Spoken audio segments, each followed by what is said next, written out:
بسم اللہ الرحمن الرحیم۔ فرمان مصطفیٰ صلی اللہ تعالیٰ علیہ وآلہ وسلم، جب تم کچھ چیز بھول جاؤ مجھ پر درود پڑھو، یاد آ جائے گی۔ صلو علی الحبیب صلی اللہ علیہ محمد۔ مہمان نوازی کرنا یہ بھی عظیم سنت مبارکہ راشد عطاری نیو روحانی علاج لے کر پیش خدمت ہے۔ ایک خاص وظیفہ لے کر آیا ہوں چاند رات کا، کوئی پتہ نہیں ہے کہ آج چاند رات ہو جائے، کیونکہ خبریں یہ سنی جا رہی ہیں کہ کل سوموار کو عید ہو سکتی ہے۔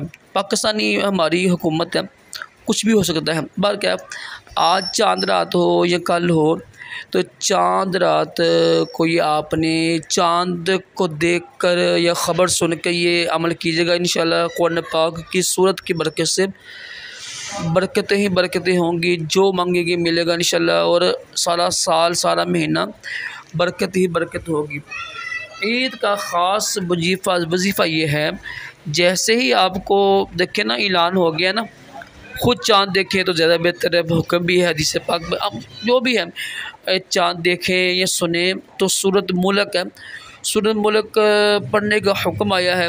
اس میں 30 آیتیں ہوتی ہیں، 30 آیات کی برکت سے انشاءاللہ پورا سال ہی برکت رہے گی۔ اور یہ عید کا خاص تحفہ ہے۔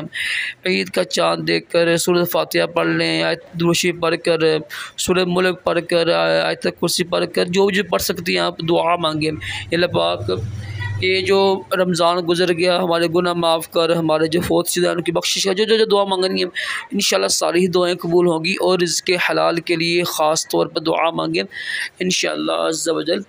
اس مہینے میں خوب رزق حلال توفیق عطا ہوگا۔ صلو علی الحبیب صلی اللہ علیہ وسلم۔